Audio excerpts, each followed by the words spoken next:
We build our modern ships from thousands of tons of steel. We track them with satellite radar, GPS, and digital sonar. Yet even with all of this engineering, a massive vessel can still slip beneath the waves and disappear without leaving a single physical trace. Modern freighters and sophisticated aircraft continue to vanish in these waters, challenging the assumption that our technology has neutralized the ocean's dangers. When a search party goes out, they expect to find an oil slick, some floating debris, or a distress beacon. Instead, in one specific region of the Atlantic, they often find absolutely nothing. That total absence of evidence forces marine forensics into a corner, creating a vacuum where the facts of maritime tragedy end and one of the world's most enduring modern myths begins. To understand the phenomenon, we have to map out the exact geography of this environment. The western boundary is anchored right on the coast of the United States, starting in Miami, Florida. From there, the perimeter stretches southeast, reaching across the Caribbean Sea to its second point in San Juan, Puerto Rico. The final boundary line shoots straight up into the North Atlantic to the island of Bermuda, enclosing hundreds of thousands of square miles of deep, volatile ocean. By drawing these lines, investigators connected dozens of isolated sinking events and aviation crashes into a single cohesive danger zone.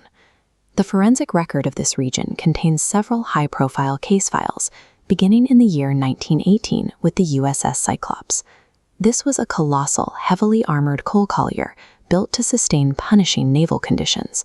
When it departed Barbados for Baltimore, it carried over 10,000 tons of cargo and more than 300 crew members. Somewhere along that route, the ship vanished. The crew sent no distress signals. Search parties found no debris, no life jackets, and no survivors. The total physical erasure of a 540-foot steel vessel left the Navy with no logical explanation, planting an early seed of doubt in the public's mind about what was truly happening in those dangerous waters. That doubt intensified in 1945, when a routine U.S. Navy training mission brought the bizarre phenomenon to global attention. 5 bombers, known as Flight 19, took off from Fort Lauderdale. A few hours into the flight, the squadron leader panicked and radioed the control tower with a strange report. Both of his compasses were malfunctioning, and he could no longer determine which direction was west. The transmissions grew increasingly frantic. The pilots were completely disoriented over the open water, flying blindly as their fuel gauges dropped toward zero. Then, the radios went dead. All 14 men and 5 aircraft disappeared. The Navy immediately scrambled a massive PBM Mariner flying boat with a 13-man crew to locate the 5 downed bombers. Within hours, that rescue plane also vanished from radar. The military launched one of the largest air and sea searches in history, combing over 300,000 square miles of ocean. They found absolutely no confirmed physical evidence.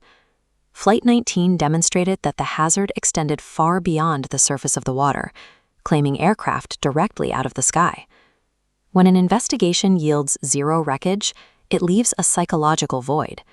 Without physical evidence to analyze, the human mind instinctively invents its own explanations. Researchers initially proposed extreme environmental theories. Some argued that massive pockets of methane gas were erupting from the seafloor, drastically reducing water density and swallowing ships whole. But as the disappearances mounted, public fascination moved past geology. Speculation turned toward extraterrestrial interference, or advanced technology operating from a sunken civilization. Eventually, the narrative stretched into pure science fiction, proposing that the mysterious triangle acts as a tear in space-time, an interdimensional portal pulling vessels entirely out of our reality. These theories gained massive traction by offering a definitive answer to tragedies that lacked physical evidence. Modern oceanographic data identifies a collision of volatile, violent natural forces as the primary driver of these events. This specific patch of the Atlantic is notoriously vulnerable to hyper-violent weather patterns. Localized storms form rapidly here, generating steep, deadly rogue waves capable of breaking a ship in half before the crew can even transmit a mayday. This map details ocean currents in the North Atlantic. Notice the dense cluster of blue lines, the Gulf Stream. It functions like a high-speed underwater river. If an aircraft or boat crashes, this swift current carries the wreckage miles away, entirely scrubbing the site. The combination is deadly. The weather destroys the vessel, and the ocean current scatters the evidence. The resulting disappearance looks like a mystery, but it is simply the mechanics of a brutal environment. This chart compares the volume of maritime losses in the Bermuda Triangle with other major shipping lanes around the world. The data shows no statistical anomaly. You are mathematically just as likely to lose a ship here as you are anywhere else with similar traffic.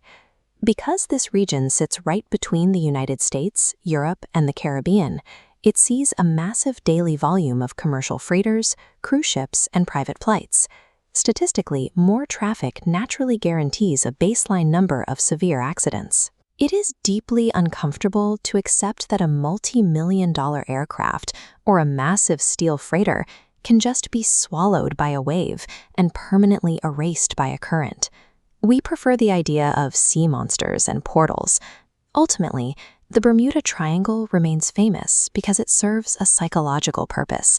It is an oceanic cold case we keep open, because a supernatural myth is much easier to face than the terrifying indifference of nature.